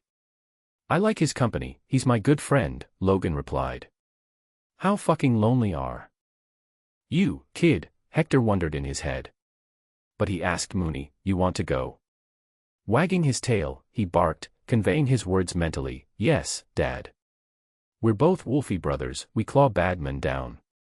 And I'm a big boy now, big boy goes on adventures. This melted his heart, prompting him to hug Mooney tight in his arms. Ah, my boy has grown up. Okay, the big good boy needs a big promotion. You want to be lieutenant colonel? Mooney tilted his head, confused. Lieutenant, it's too hard to remember, Dad. Ah. Is it too hard to memorize? Okay, how about a general? A big 5-star general. He suggested. This made everyone's eyes nearly pop out, even Logan coughed. This was too much. 5-star generals was a rank too high and there were only 5 of them right now. Cough, everyone coughed together, reminding him not to seriously do it, which they feared he might. Hector sighed, fine, you get to be a colonel too. However, you and Logan shall receive a Medal of Honor as well. Wait. He got up and took a file from the cabinet, his face showed a shrewd smile. You all are here, might as well help me sort out these documents and select whom to give the Medal of Honor. Seeing the thick stash of papers, everyone tried to run away. Phillips got up, I have work, I need to return to Europe fast. Hector quickly threatened him, you want a demotion, my friend. Next was Roosevelt, who started to roll his wheelchair back. I have to meet my wife, Hector. She wanted me to return before dinner. Stop right there, Rusey, I know you're just gonna go whoring again. He called him out. They were best friends, this was how they talked to each other all the time. This angered the ex-president. How dare you slander my name? I have been clean for the past 3 years. Nobody believed him, Hector too. Oh, by your whoring, I remembered the elections. What happened? Did I even win? Underscore. Even more ticked now, Roosevelt slammed his fist on the table. What the fuck that has to do with me going whoring? He fell for it. Ha ha ha ha, oh you poor kid, Hector laughed heartily. Others did that too. My friend, you just accepted your whoring. The realization hit, he dug his own grave. Roosevelt vibrated in his chair and exploded in verbal abuse. Fuayuak. Chapter 53, 53. Destroyed in Second Zone could only guess how many electoral votes Hector would win. Southern conservative states were the major problems as Hector's new policies made them pretty unhappy. Hector himself wondered how big of a win it would be. So on November 7, 1944, he woke up in the morning in his bedroom. Mooney had his nice rug on the side of the bed where he slept. Ugh. I had the craziest dream last night. Some bald dude wanted to kill me with a punch, Hector muttered while drawing himself to the kitchen to make himself an egg toast. For Mooney, there was special packed food. That was the best thing about living in the White House, his office was there as well. The result should be out by now, he muttered, got dressed in a fine suit, combed his white hair, put some wax on his beard and mustache and headed out. He walked straight to the Oval Office, but on the way, everyone was just staring at him as if there was something funny on his face. Did I lose? He wondered. He entered his office, only to find Roosevelt waiting for him. He had a smug smile on his clean-shaven face. Haha, you bastard, you did you. There is never anything normal around you, is it? What? Did I win? By how much? He inquired. Roosevelt frowned. Were you living under a rock last night? Everyone knows you won. Oh, I'm a heavy sleeper, it's been weeks since I last slept after all. So, how's the result? Hector sat down on his chair. Bam. Roosevelt threw a newspaper in front of him. The front page had his face with big and bold letters that were used for the title, History has been repeated. After 147 years, another clean sweep victory, 531 out of 531. Reading the headline, he realized the absurd situation. FUCK, I won all states.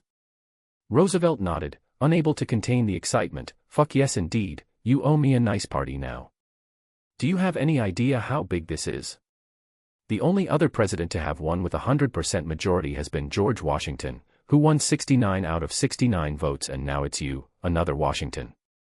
Hee hee, for Washington I'd say nice. And this means people truly trust in me that I can help the economy and the war. I guess it's time to head to Japan then. But first I should have a press conference and thank all those who voted for me. He got up to walk to the press conference hall. My dear fellow Americans, my sons and daughters. Thank you for voting for me and giving me the confidence to keep doing what I am. The war in Europe is nearly done, all that's left is the Pacific. For this, I am personally heading out. Wish me luck that I can keep this as less bloody as possible. He addressed the reporters. As soon as he stopped, they started humming like bees, asking questions. Mr. President, what will happen to Hitler now? He will be trialed in a special court headed by the Allies. Their punishment will be decided and it will be executed. Hitler, however, death is imminent for him. Hector answered. Sir, are you going to forever wear your military uniform? Another asked. He shook his head. No, I shall only wear that uniform when my nation needs me to fight. In peace times, I will wear a normal suit. Mr. President, do you wish to run for another term after winning this one with such a majority? Someone asked. Haha, let my new term start before asking this question. And 4 years is a huge time, nobody knows what can happen in that duration. Hector replied. It was enough to answer 3 questions, his time was too important. He got on a plane and headed straight to Hawaii, then to Guam from there. Logan and Mooney had already left for Okinawa long ago, he only hoped they would wait for him. After arriving in Guam, he met General Douglas MacArthur. The guy saluted like he should and sounded normal. But Hector still clarified, I found out that you have big ambitions. What's a man without any ambitions? You dream big and hope to get something small, Douglas replied. It seemed he had become a true politician. Well, sorry to spoil your hopes and dreams, but I'm not leaving the office anytime soon, and besides, people won't like your little adventures of keeping a Filipino mistress for fun. It can really harm your reputation. They will call you the General Douglas MacArthur. So, you can either pointlessly keep opposing me, or you can do a nice job here, get to become the administrator of Japan after the war and then return home to become the Secretary of Defense. How does that sound? Hector proposed, a once-in-a-lifetime deal for him. But he also needed Douglas to be the administrator of post-war Japan because it was his policies that brought the societal revolution, turning a feudal society into a capitalist modern country. Annoyed clearly, Douglas didn't dare to say something stupid. I acknowledge your warning and your offer, Grand General. How shall we proceed with the war now? This fool really thinks he can win against me, Hector silently thought. I will proceed, you can stay here. You're old, you can't jump a dozen meters in the air. He didn't even waste time and left. The biggest problem in taking back the Philippines was the Philippine Sea.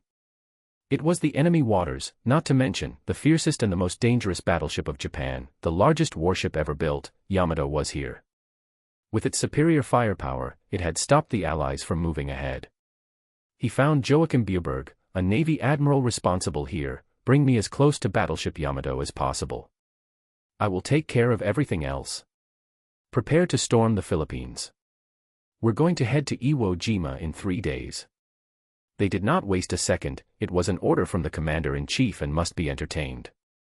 A battleship group was deployed to meet Yamato. The Japanese ship had guns that could fire further than any other, so they had to maintain a safe distance. Everything in the name of the greater good makes you the last person who should be giving me a lecture.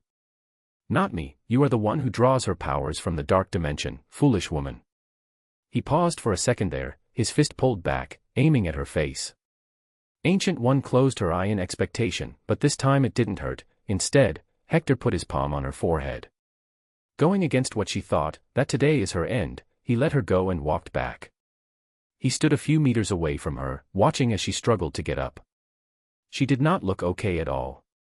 Yet, she took a fighting stance, reigniting the rune circles. Hector chuckled, I honor your determination.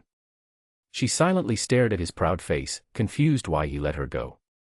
She was still confused about what this man even was, knowing so much about her. It was as if, while she could not see anything related to him, he saw everything related to her. Snap. She noticed her rune circles flickering like a light bulb under low voltage. This shocked her. At that very instant, she realized something more. Her hand automatically went to her forehead, trying to touch something. She didn't feel it, the dark mark. She took a glance at Hector again, who grinned this time. Her mind felt much free at this instant, as if a constant pressure was gone. She didn't have to fight the dark desires looming to grow in her mind. She felt weaker, but also fresher. The dark presence that kept talking to her conscious, calling her towards itself, enticing supreme power, it was all gone. She had let herself be tormented in return for these powers for centuries. She had given her all to keep herself sane. After centuries, she was feeling her powers drain again, yet she had no words to complain. It was now less taxing on her body, almost relaxing. Chapter 60. End of War. WY. How? Who are you? Was what she asked in eyes filled with confusion. Hector crossed his arms, standing tall in all his awesome might. He scoffed at first, you don't need that world-eating Dormammu's powers. I'm here now. Let me introduce myself properly this time. I am Hector King, ad Washington 2. I am Hell's Inquisitor, the exorcist of all omniversal dark entities. It's not a pleasure to meet you. Like a gentleman this time, he introduced himself. Pa. Ancient One slammed her fist into her palm and gave a monk's bow. I am the Sorcerer Supreme, Yao. Catch. She caught a vial filled with clear liquid. He instructed her, that's a special liquid that can heal you. Put it on your face, except that's Mooney's saliva. What do you mean by omniverse and hell? She inquired, not putting the liquid on her face. Do you know what multiverse is? He asked her. Getting a nod, he elaborated, well, like there are an infinite number of the universe that creates one multiverse, there is an infinite number of the multiverses. The place where all these multiverses exist is called omniverse. Any being that resides in this multiverse can never comprehend what exists outside it. Since I am so above all dimensions, I can basically one-shot any dark entity, like how I knocked Dormammu out of you. So you are not just interdimensional but an extra-dimensional being. That makes sense. Since you are not connected with this universe in any way, you are not bound by the rules of the time stone either. Ancient One muttered to herself, finally getting an answer to her questions that troubled her for a few years now. Why are you telling me all this? Isn't this supposed to be a secret, and what are you doing here then? She inquired. After all, why was such a high-level being living in a lower dimension? 1. I do not give a crap about you. You are too small in the hierarchy for me to care about. 2. I'm on a vacation and decided to fix America while at it, not make it all that sucky, do something good other than just screeching freedom all the time. He explained, patting his clothes. The only reason he was telling her all this was because she was too disconnected from the world. Now she knows that an entity like him lives in the world, she won't bother him and also feel confident about keeping the realm safe. She could agree on that. I did see the state of the world until you become the president. Indeed, it was sucky. The army meant to defend became the one to invade. But it seems everything's changed now. Don't worry, more or less, the lives and history of the future Avengers will remain the same. They are something called a constant. They are bound to exist in each universe in the multiverse, maybe not exactly the same, but they will. He patted the Ancient One's shoulder and walked away. Now, will you drop me back at the Tokyo Palace? I need to end the war. Free Logan too, he requested. When he saw her move the sling ring to make a portal and free Logan, he truly felt a bit envious. But, I will not fall to these temptations, I got better powers. Of course, Mr. President, she gave him the due respect now. It seems the beating brought some humility to her. Truly, every single all-powerful being in the universe needs a beating after every few years so they don't become too cocky. Hector did think of doing this. I am on a journey to fix things, maybe I can give some ass-whooping to Odin someday. Rhea. You bald bitch. Logan jumped toward the Ancient One, this time being stopped by Hector. Calm down, wolf boy. She's not going to attack anymore. We've come to an understanding, he told him. But Logan still wanted to slice her in half. Where the fuck did she send me? I was running for miles upon miles, there was not a thing alive. It was a mirror dimension, Logan. It's just like our world but nothing living exists there. It's magic mumbo-jumbo. Upon his explanation, Logan calmed down. I hate magic, spits. Forgive me for misunderstanding you, I did not know you were on the good side. She bowed again to apologize. Don't mention it. If I was in your place I would have been confused and scared too. But remember, which side is good can be subjective. After all, for the common Japanese villagers, they were the good guys, but for any Japanese soldier with a conscience who was in Nanking, he knows he's the bad guy. My only advice for you is to be a bit more considerate of the people. Not everything has to be related to interdimensional threats. Anyway, see you later, if our paths cross again. He shook her hand. I have a feeling they will, Mr. President, good luck. She closed the portal as soon as Hector and Logan were gone. What an embarrassing day, she thought, and went back to Camartage, thinking that at least nobody saw her being beaten so badly. Hector looked around. The place he stood not long ago was now swarming with Japanese soldiers. These were the rebels who wanted to start a coup. They looked scared and some were crying. Logan was efficient in cutting each one of them in the quickest time possible, possibly his personal record. Once they were done, Skull Knight H came in, his body in flames. Sinners have been purged, Lord Inquisitor, the knight informed him. Good job, you can go back now, he ordered. Immediately a portal appeared for him to head back to the funhouse dimension. Logan's jaw was left wide open. This was no mutant, it was pure occult. What was that? Just a helper I got in my spare time. Let's go and get Hirohito out. I wonder if Kennedy got the message out. He walked towards the secret vault. He could feel where Mooney was. When he busted open the vault, there was only darkness. Immediately Mooney zoomed out and hugged him, wagging his tail at the same time. Haha, what happened? Why was it dark, and why is Emperor's Chief of Staff dead? Kennedy appeared, his pistol out and face frowning. Fucker wanted to kill me and Mooney to stop us from telling allies the war is over. He was with the rebels. He had a pistol, shot the communication machine and the light bulb. I was quick enough with a bullet to his head. Then why does the Emperor's ass have Mooney's bite marks? Hector asked. That was indeed confusing. In the darkness, after Kennedy had killed the chief of staff, he had heard the Emperor's cries, probably got confused due to darkness. That was not possible though, Hector knew it. Strange, Mooney and I can see in darkness. Then that means, he bit the Emperor's ass because he wanted to. Wahaha, naughty boy, he laughed and caressed Mooney's head, asking mentally, why did you do it? Dad, I wanted to see if Emperor was a soldier. If his ass was hard, he was a soldier, but it was the softest ass I had ever bitten. He's a vanilla boy, I can tell. Mooney explained his reasoning. Can't argue with that. He chuckled and helped the Emperor by putting the healing saliva of Mooney on it. Of course, it came out of a vial, not directly from the good boy's tongue. All rebels have been dealt with. It's time for you to tell your troops to stand down. And I don't have the means to contact my men. Do you have a telephone? He asked the Emperor.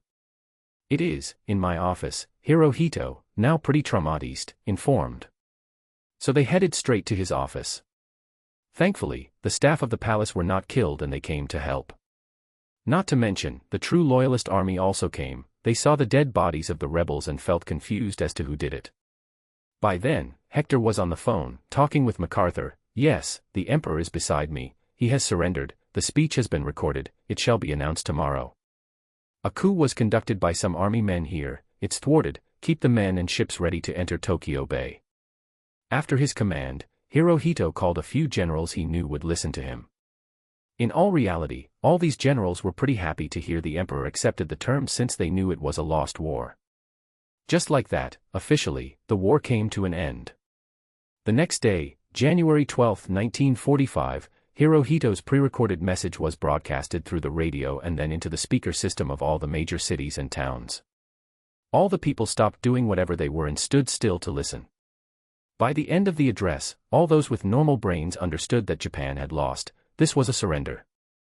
The very same day, a giant fleet of warships and aircrafts arrived at Tokyo to take the charge and start arresting the war criminals. The list was already made, all that was left was arresting. But sadly, many of these cowards will commit suicide in their messed up ancient culture of seppuku. But in the eyes of Westerners, if you can't face the consequences of your own actions, you ain't man enough. No better than one Ballman Hitler. I'm handing you the command now, General. Make sure you do a thorough job. Restrict troops from entering nuke sites without anti-radiation suits, or else they will get cancer or something. He warned General MacArthur. His job was to finish the war with the least loss of life. He had done it. Quite possibly he had saved America billions by saving the soldiers, as dead soldiers mean they would have to pay the GI life insurance money to families. MacArthur was surprised, however, that bomb causes cancer.